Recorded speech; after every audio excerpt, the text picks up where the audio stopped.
В этот прекрасный осенний день, как обычно, 1 сентября каждого года для вас прозвенит школьный звонок. Кадет корпусында 1 сентябрь байрамы башка мәктәптәрдән бөтенләй айырыла. Кыңгырау яңгырар алдыннан буласак хәрбиләр берничә көн дәвамында айырым шөгыльләнгән. Быел 55 укучы 11-нче, 55 бала 9-нчы классты тамамлаган. 44 кадет югары хәрби уку йортына ингән. Был һич шикһез укытучыларның, тәрбияселәрнең, өстәмә белем бирү педагогтарының зур тырышлыгы.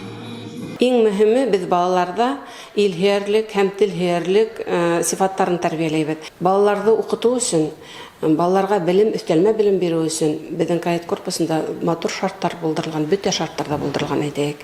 Мин уйлыйм, безнең көньяк куста бындай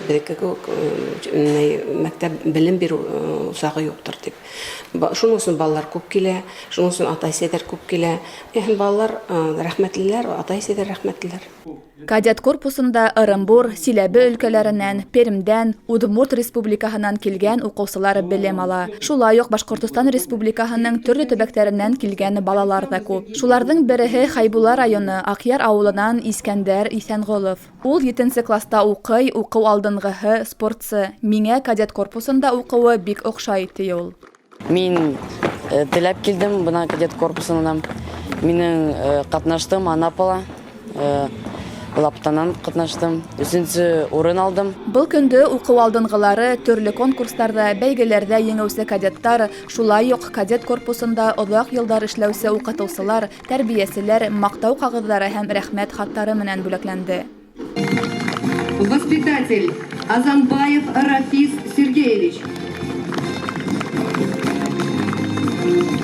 Тәүге тапкыр кадет формаһын кигән тәрбияләнеүселәр дә был көндө иҫ киткес ғорурлыҡ тойғоһо кисереп, кадеттар менән бергә тура баҫып сафтан үтте.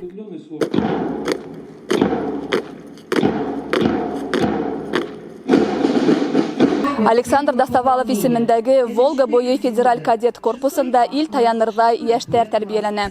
Кадет сафын быйыл 2-дән ашыу уҡыусы тулыландырҙы. Уларҙың һайлаган юлдары асыштарға, уңыштарға бай, шыма һәм ҡаршылыҡһыҙ булыуын теләйбеҙ. Алина Сәдретдинова, Рафаэль Нусратуллин, Ишембай яңылыҡтары.